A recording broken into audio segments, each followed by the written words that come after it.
Сәлем баршаңызға, сіздермен бірге мен Гүлжанар. Бүгін біз эпоксидная смоладан жасалған картина сағат дайындайтын боламыз. Жұмыстың барысын басынан аяғына дейін сіздерге көрсететін боламын, сондықтан да менімен бірге соңына дейін болыңыздар. Ең алдымен бізге артбордты дайындап алу қажет. Ол үшін наждачная бумаганы алып, артбордтың төрт бұрышын ақырындап шлифовать етіп шығамыз. Бұл смоланың бір тегіс болып ағуы үшін қажет. Келесі кезекте артбордтың астыңғы жағын алюминиевый скотчпен жапсырып шығу керек. Алюминиевый скотч мықты жапсатын болғандықтан астына смола өткізбейді. Бұл өте маңызды. Енді артбордымыздың шет жақтарын ақ акрил краскаменен бояп шығамыз. Мен қарапайым құрылыста қолданатын акрилді қолданамын, ал сіздер болсаңыздар сурет салуға арналған акрилді қолдансаңыздар да болады. Бұл бізге шет жақтарына смола аққан кезде түстерінде айырмашылық болмас үшін қажет. Боялған жерлерді міндетті түрде құрғатып аламыз. Құрғағаннан кейін барып, шет жақтарын қағаз скотчпенен жақтауларын шығарып жабыстырып шығамыз. Ол смоланың бірден ағып кетпеуіне көмектеседі. Мен бұл картинада екі түрлі түсті қолданатын боламын. Сол себепті екі түстің қосылатын орнын шиша тастармен бөліп алуды жөн көрдім. Тастардың формасын келтіріп алғаннан кейін, оның үстінен азғантай смоланы шпательмен құйып шығу керек. Ал енді негізгі жұмысымызға кірісейік. Мен қолданғалы отырған артборд 80-50 размерінде. Демек маған 600 грамм смола, 300 грамм отвердитель қажет болады. Отвердитель мен смоланы 3-5 минут арасында жақсылап тұрып, араластырып алыңыз. Картинаның негізгі ортасындағы бөлігіне мен ақ түсті краситель, қызыл түсті сұйық перламутр және жемчуг түсті шиммер қолдандым. Бұлардың барлығын әдемілеп араластырып, артбордтың бетіне құямыз және ақырындап әдемілеп жайып шығамыз. Бұл бөлігіне біз дайындаған 900 грамм смоланың шамамен 600-650 граммы кетеді. Ал қалған смоланы екі шетіне алып қаламыз.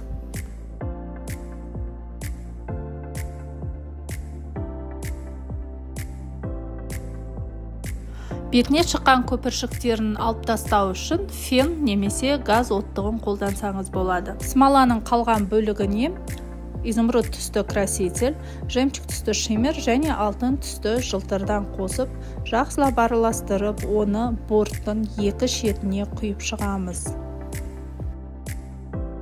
Достар, каналға тіркеліп лайк басуды ұмытпаңыздар. Сіздерге пайдалы болуға тырысатын боламыз. Видеода байқасаңыздар, жасыл түсті смоланың бір тамшысы ақ түстің бетіне тамып кетті. Көзге бірден көрінетін болғандықтан мен ол жерді тазалап тастауды жөн көрдім. Ол үшін алдымен пинцетпен тастарды алып, жасыл түсті смола тамған жерді влажная салфеткамен сүртіп алдым. Шамамен 30-40 минут өткеннен кейін шетіндегі қағаз скотчты алып, смоланың бір тегіс болып ағуына мүмкіндік береміз. Картинаның шеттерінің барлығы шиша тастарынан тұратын болады. Сол себепті мен оның орындарын белгілеп алып жатырмын. Дұрысы барлық детальдардың орындарын белгілеп алып барып жабыстыру. Сол кезде олар түзу әрі әдемі болып шығады. Акрил детальдарын жабыстыру үшін мен Акфикс фирмасының клейін қолданамын. Бұл жерде менде Антон Чеховтың отбасы тірлігіндегі ең мәнді тетік махаббат деген әдемі цитатасы жазылған.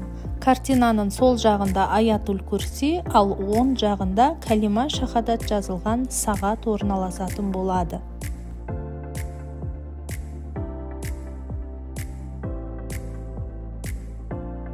Механизм орнататын жерін белгілеп, оны тесіп дайындап аламыз.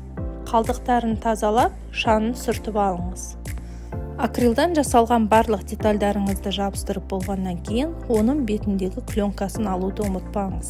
Айтпақшы, Құран аяттары жазылған жазулардың бетіндегі пленкаларды өртеген дұрыс болады.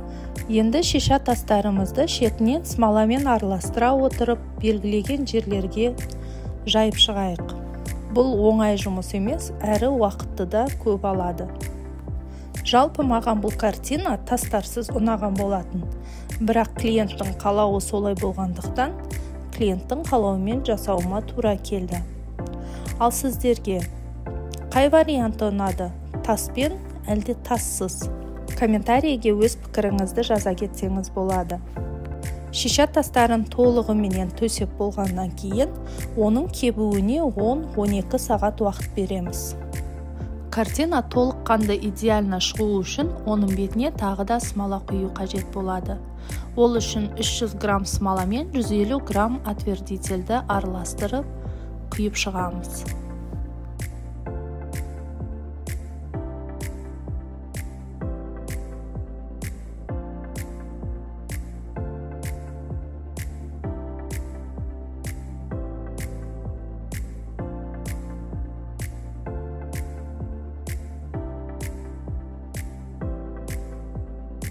Бетінде көпіршіктер қалып кетпеуіне өте мұқият болу қажет.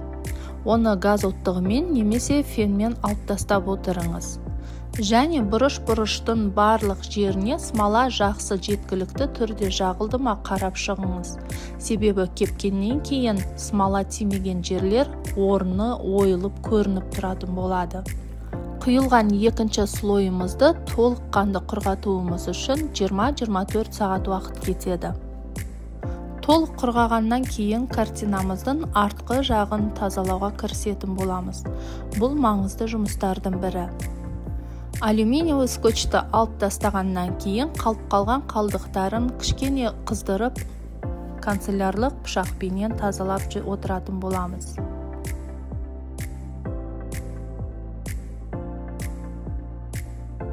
Ендігі жұмыс бұл шиша тастарымызды жартылай алтын түсті патальменен бояп шығу. Бояп жатқан кезде картинаңыздың бетін қағазбен жауып қоюды ұмытпаңыз, себебі кисточкадан краскалар шашырауы мүмкін. Бояп болғаннан кейін оның толық құрғауына мүмкіндік беріңіз. Енді картинамыздың артқы жағына ілгіштерін орнатайық. Біздің картинамызда шиша тастар болғандықтан картинамыз әжептәуір ауыр болып шықты. Сол себепті де мен бұл жерде 3 ілгіш қоюды жөн көрдім.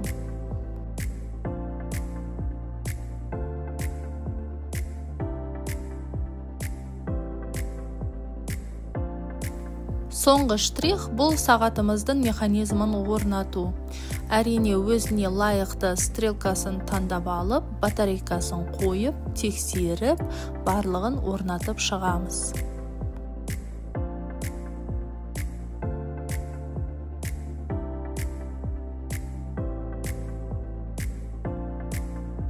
И вуаля, картина сағатымыз дайын. Түстердің үйлесімділігі, Құран аяттары, әдемі цитата, бәрі бір-біріменен керемет ұштасып тұрған сияқты. Ал сізге қалай? Картина ұнады ма? Немесе өзгертетін бір ойыңыз болатын болса, төменге пікіріңізді жаза кетіңіз.